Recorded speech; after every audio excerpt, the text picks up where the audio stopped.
We got like a bunch of questions that came in. By the way, thank you guys for all your questions. If you guys like this, let me know. I'll do more of these where it's just me answering questions that come in and being unfiltered. Welcome to the Creation Today Show, where we bring together interviews with experts and solid Bible teaching.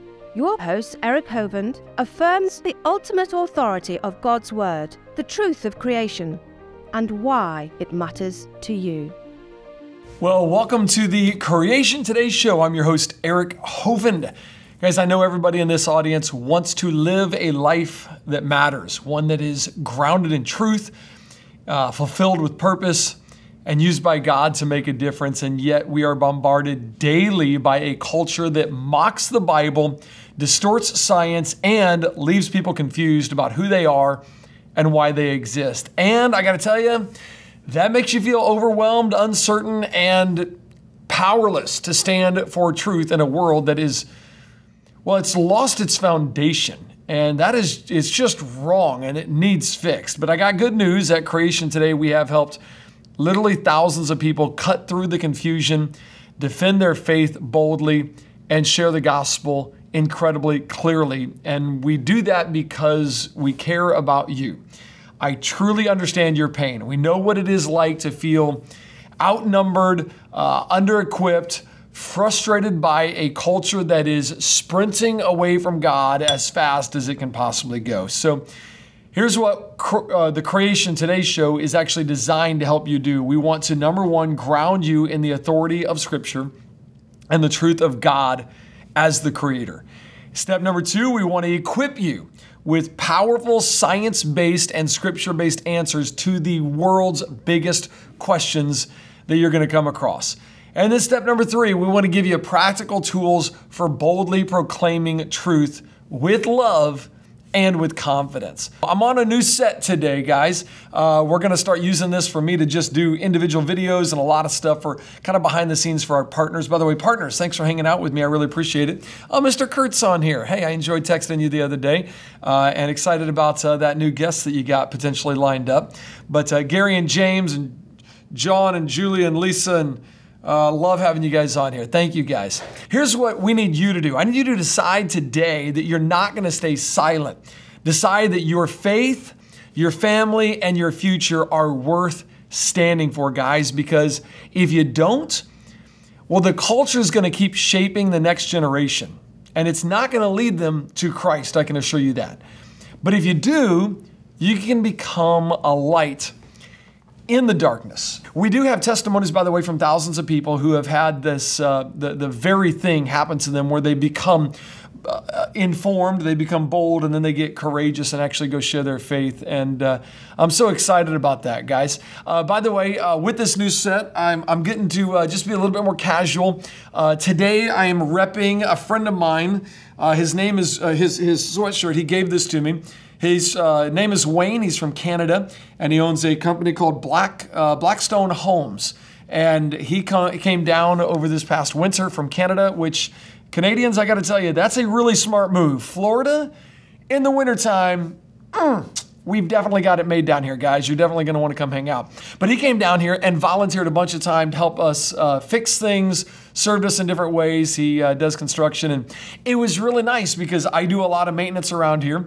And this was a guy that you didn't have to babysit. You just said, hey, can you go to Home Depot, put some new locks on these doors and do this? And 2 hours later, it's done. I was like, Wayne, dude, I love this. This is awesome. So thank you. Thank you so much for coming down to help us out, Wayne. By the way, if you got merch or you want to come serve and then give merch, maybe we got to work something out there. Then you're like, hey, I want you to wear this on a future show, man. Send it in, 29 Cummings Road. I'd be honored to see what you got and to see how you do what you do. We do want to make you bold. I just ordered 10,000 of these. Our new Pensacola Beach Ball Tract. This is really, really cool. Pensacola Beach Ball Track. On Pensacola Beach, we've actually got a statue right there on the beach of Yancey Spencer. Yancey Spencer is known as the godfather of Gulf Coast surfing, the Duke of Surf, or the Duke of the Gulf Coast. And so since his statue is there, and since right there at the base of his statue, it tells a little bit about his testimony, we made a souvenir. And the souvenir is just a beach ball. And on the back, it's got Yancey's story. And you can go to Pensacola beachvibe.com and actually check it out and hear Yancey Spencer share a little bit about his story. And the truth is, he became a Christian, and Christ became way more important than anything else. Just a little over 12 years ago now, Yancey passed away while surfing, had a heart attack while surfing, doing what he loves. And so this is just a way to honor his legacy here on the Gulf Coast. His brother and his brother's son are co-pastors at Calvary Chapel Coastline. So Pastor John and Pastor Neil, dear friends, and just really excited. But we just want to create things. So we're going to have 10,000 of these right here local that I'm going to need help passing out to anybody who's local to Pensacola, or if you're coming here on vacation and want to help us pass out tracts at the beach, they are so easy. But bottom line is, we just want to equip you to do ministry and to do life. Well, this is a Ask Me Anything podcast episode. So it's a little bit different. That's why I'm chilling out on this set instead of doing my interviews like I normally do. Normally, I'm asking people questions that I may not know the answer to, and they're helping me out. This time, you guys are asking me questions on the show. So hope you enjoy it. These are your questions to me, and some of them I want to say, because we put this out online, anybody could put in a question. I'm thinking that some of these had to come from my staff, because I think they're made to make fun of me. Okay, so this question actually came in anonymous. I got my suspicions, guys. Question was, Eric, who cuts your hair? And I'm like, okay, all right. Somebody on the inside is asking this question, because when I look back through the years, the hair has gone through some interesting, short, really short. Rachel says, not me.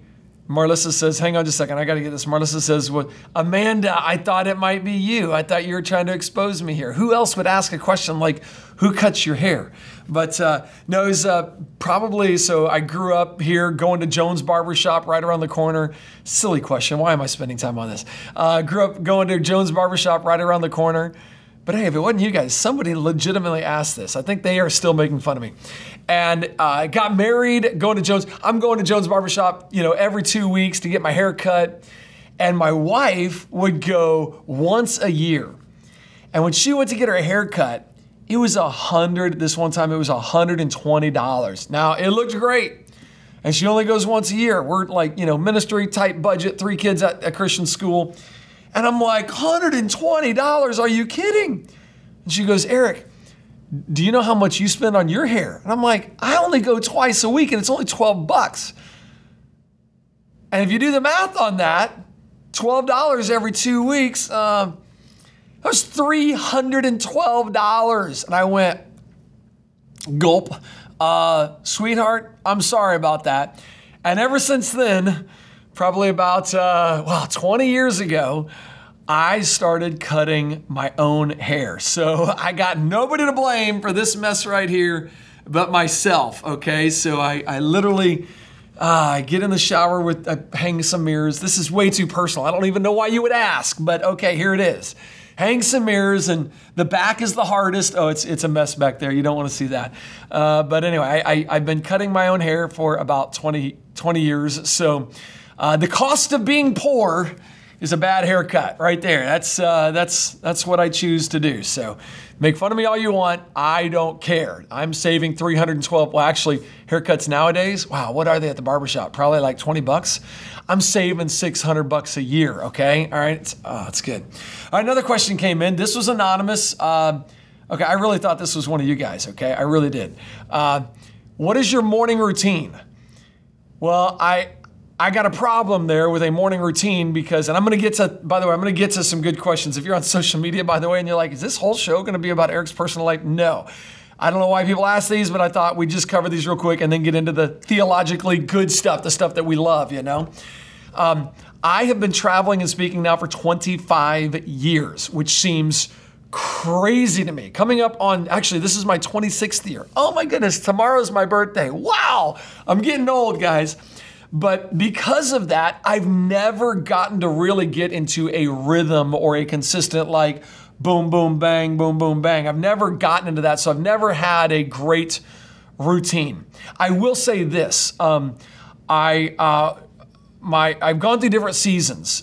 During my daughter's last couple years in high school, Stephanie when she was like a junior and senior, and then Angelina when she was junior and senior, we would every morning get up early and 5 o'clock go to the Y, work out, come back. I really enjoyed that. And after they graduated, my son for some reason was like, I don't want to get up early. I'd rather sleep in. He's the kid that will, because we live across the street from the school, he's the guy that will wake up, shower, get dressed like in 15 minutes, and then leave for school about 3 minutes before school starts, be there in time to be in his seat, boom. I mean, he's just right there. So he didn't want to get up early, and so I haven't been getting up early to go with any of the kids to work out, but I'm going to try to implement that again. However, this was kind of cool.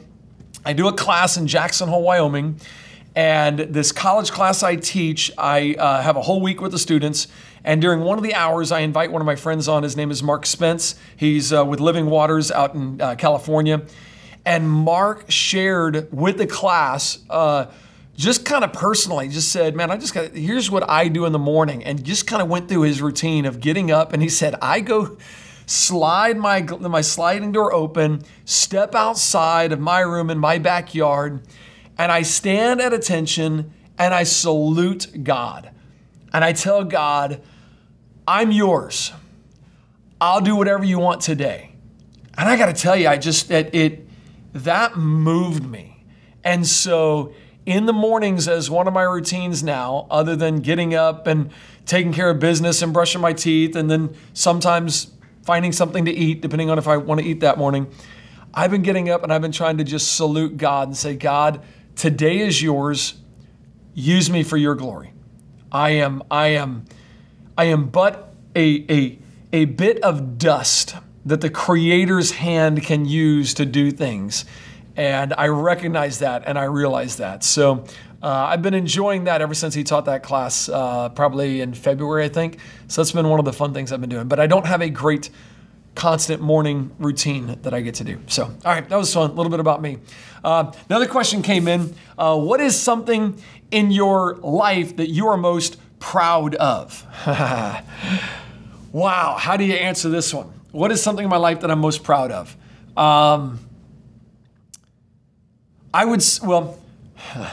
Okay, let me put it this way. You guys remember the cartoon movie, The Incredibles? I love that movie, man. So Dash, that's so fun.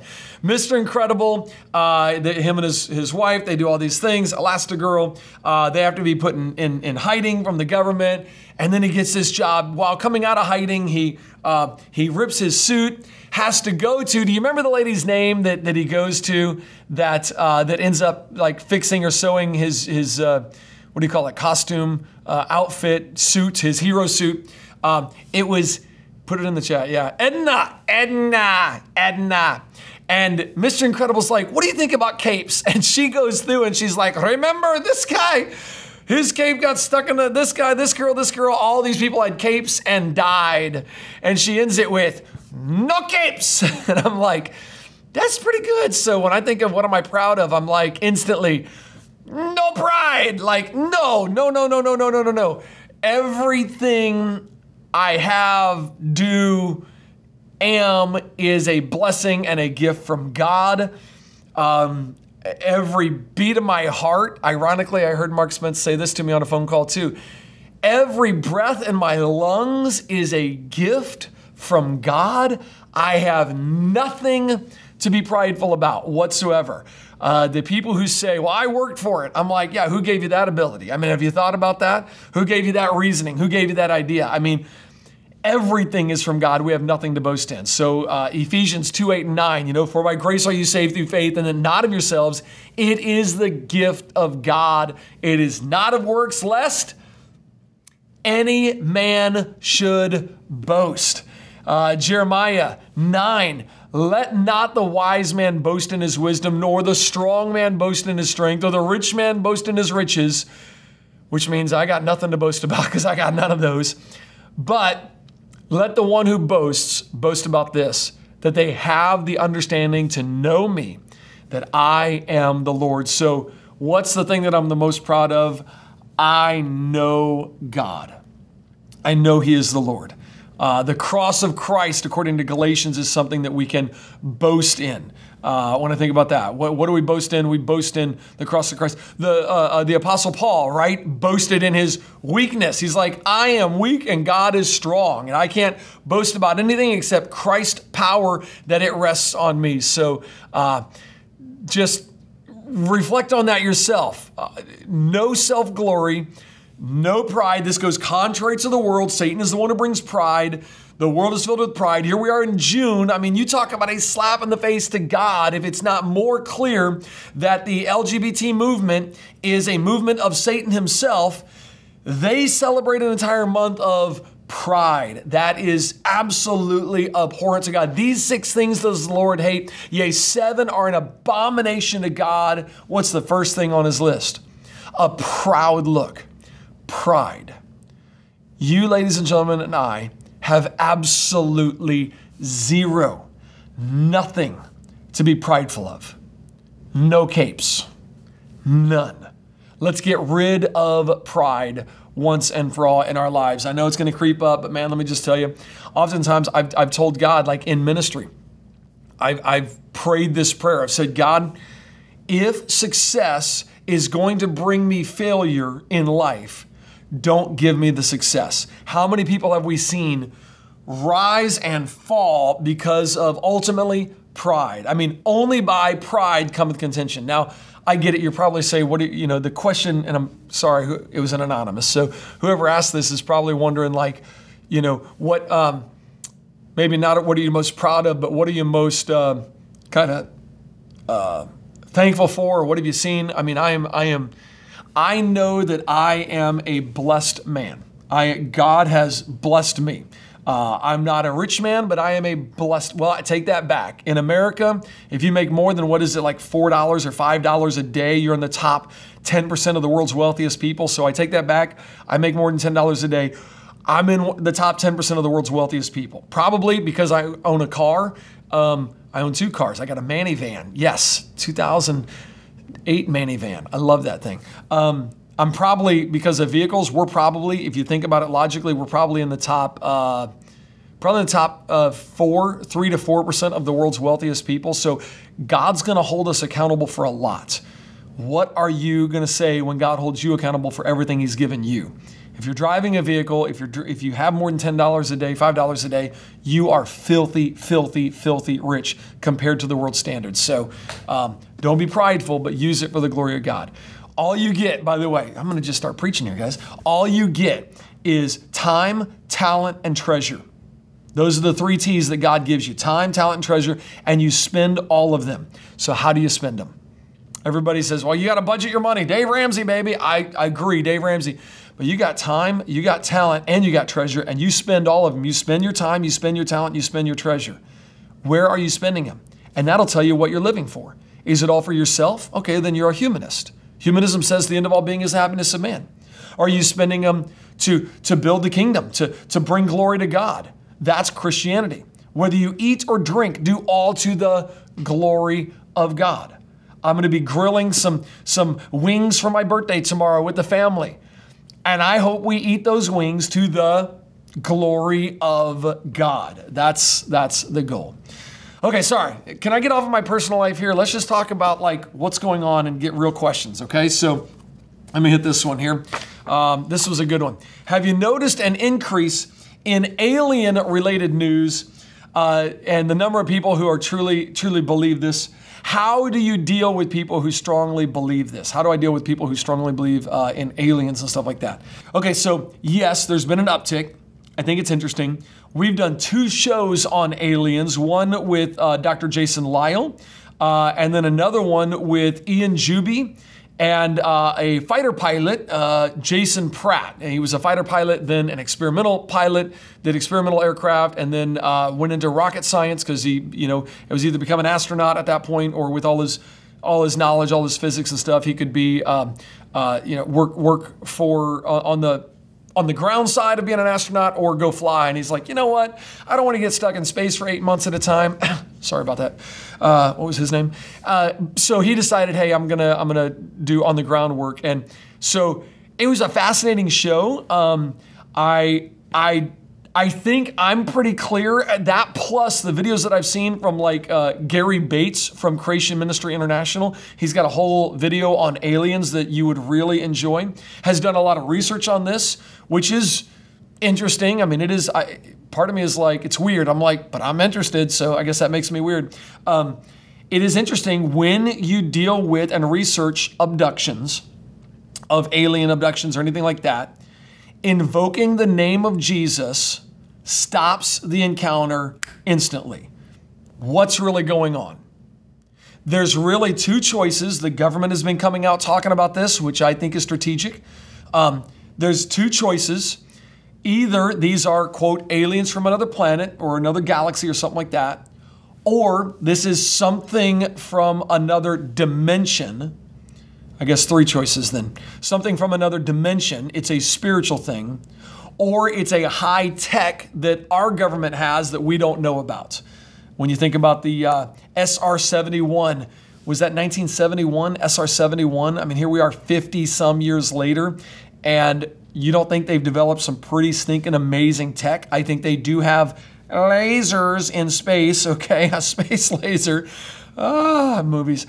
I think they really do have that, and that's a possibility. I don't know how it works, but I think this kind of stuff with frequencies and lasers, I think there's some technology out there that the average population just simply doesn't know about. It's interesting because I just watched, I cannot vouch for this lady at all. I just watched a clip from a show with her, and it was, her name is Catherine Austin Fitz, and she was on a show named Danny Jones. I'm assuming that's just the name of the guy. I saw it on X. And he asked her, Catherine, because going through, and she's obviously very intelligent, very well connected, worked in the White House. He asked her, hey, who is Mr. Global? And why is he doing what he's doing around the world? We're seeing this push for, one world government and stuff like that. And so she said, here's what she said. She said, so I went through all the theories. She said, nobody at the White House is sure who, quote, Mr. Global is. And Danny responds to her and says, who's your best guess on who Mr. Global is? And what she said, I couldn't believe I was hearing this. I was like, whoa. I mean, if you combined what she's saying in Bible, I was like, this is interesting. She said, I think we have an international pool of capital, and right now they are over-influenced by a cult. She said, I think you have an interdimensional intelligence which is operating demonic intelligence, interdimensional demonic intelligence is what she said. And I was like, dude, you sound like a Christian. You sound like somebody who understands the Bible. And then she goes on to say, Christians have got a lot of things right. I'm going, whoa. So I need to go back and listen to that whole interview. Catherine Austin Fitz is her name. Catherine Austin Fitz. So probably, no idea who she is or anything like that. But that it's interesting because her Twitter feed led me to a video by Dr. Epstein.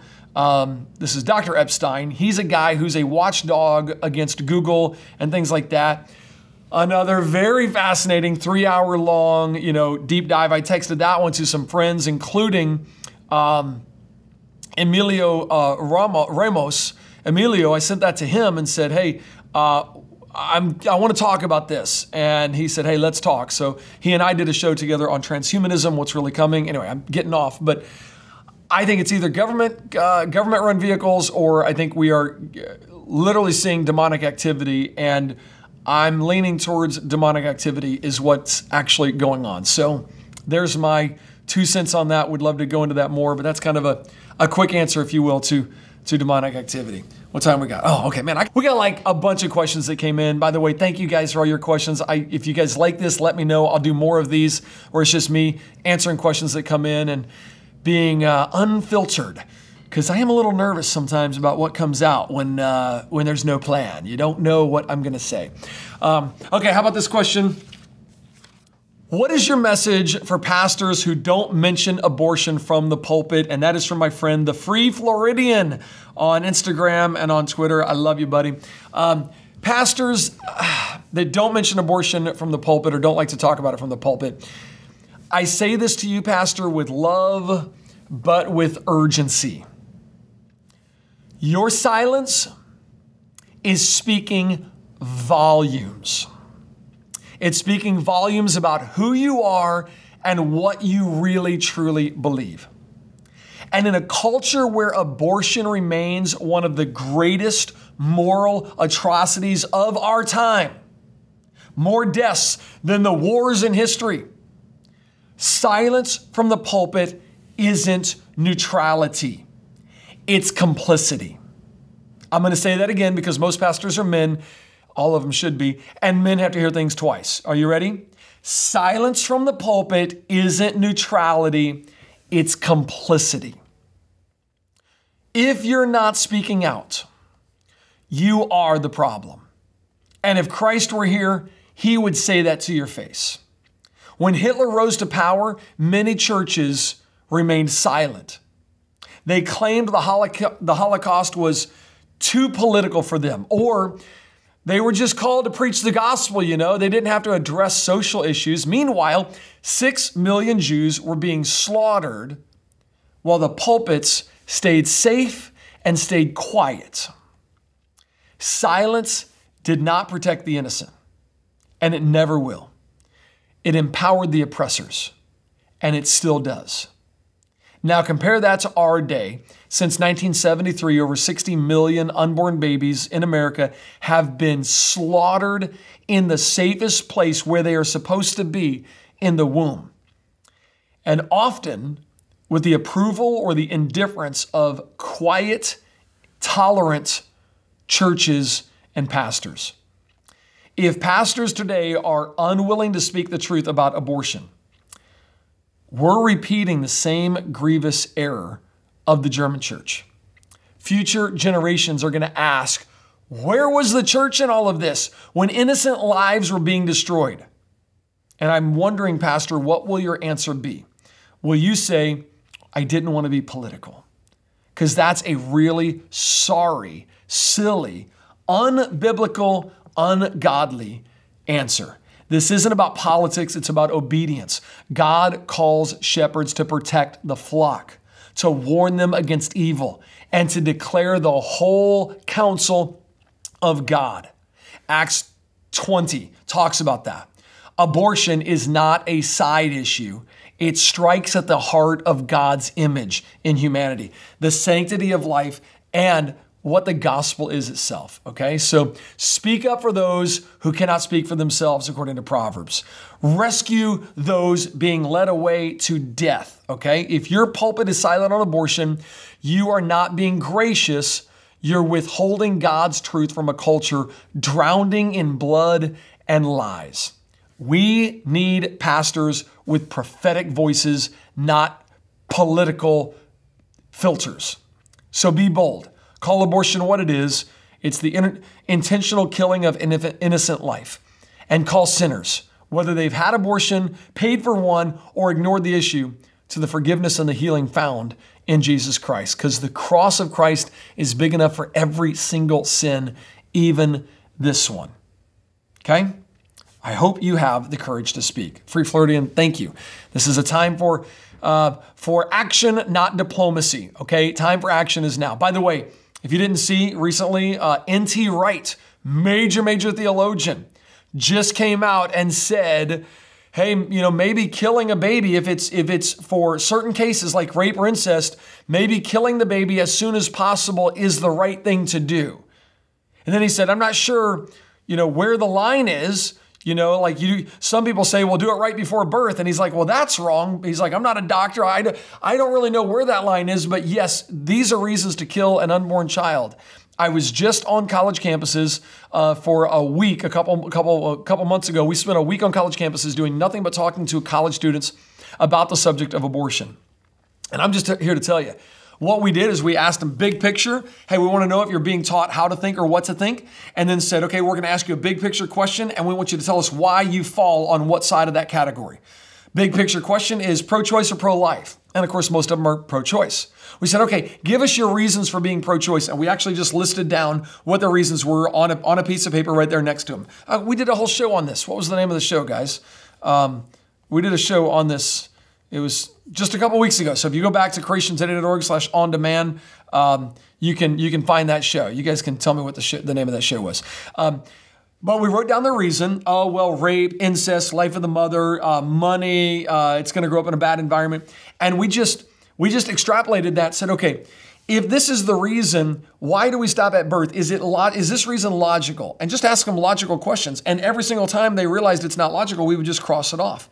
Until eventually every single one of their arguments was crossed off, and they realized there's no good reason to be pro-choice. There's no such thing as a good pro-choice argument. This is made incredibly clear in movies like 180 or What Is It? Man, Mark is coming up a lot. Mark Spence did that one too. So 180 is a great movie, and it actually compares the Holocaust to abortion. And they're on the street having these conversations, and you watch people change their mind. That's why it's called 180. They literally change their mind in a matter of minutes because they're getting these arguments destroyed. And then the new film, What Is It, that came out, I think, a year ago or maybe a year and a half ago, is a really good one. So I'd look that one up. I'm sure it's on Living Waters YouTube. If you go to Living Waters YouTube channel and then look up What Is It, that would be a great one. So don't be silent. Abortion is not a political issue. It's a moral, biblical, and it's a gospel issue, okay? The church can't avoid this. You need the truth. Okay, I got a lot of great shows. A lot of great questions. Would I do a show on Revelation? Are the 6 days real 6 days? Got a lot of great questions coming up, but social media, I got to let you guys go. Thank you guys for hanging out with me. To my television audience and to my podcast audience, thank you guys for listening. I love doing this show. I love interviewing the guests that I get to have. If you like this content, please hit that subscribe button if you're on social media or on our podcast. And we'd love for you to subscribe. Or if you want all of our content, honestly, here's what we do as a ministry. We say, you help us share the gospel, you can have everything we do. It's that simple. So if you want to do that, come on over to creationtoday.org/partner and partner with us, or just go to creationtoday.org, hit that donate button, and you can partner with us on a monthly basis. And we just tell you, or we just give you access to everything we do. If you're helping us share the gospel, you can have it all. That's kind of the way we work. All right. So just help us take the gospel around the world. And we'd absolutely love, love, love to give you everything we do because of that. So come on over to creationtoday.org. Next week, it was summertime here. We started a website called visitcreation.org, and it's a great website. It just shows you all the different places you can go in America that is a creation-based destination. Because I'm like, hey, Christians, let's use our money to support things that are standing on the authority of the Bible. So if I asked you the question, how many creation museums are there in the United States? How many would you think of? Like, well, we got the Creation Museum, we got the Ark Encounter, got the Discovery Center down in Texas, Dallas, Texas. Did you know there's 80 plus creation museums right here in America that you can go visit?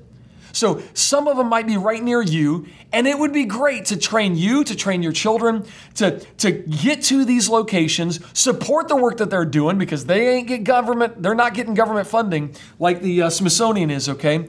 And let's start taking our friends and family to these locations and getting them exposed to the truth. So anyway, next week, we're gonna visit several of these locations and hear a little bit about Visit Creation.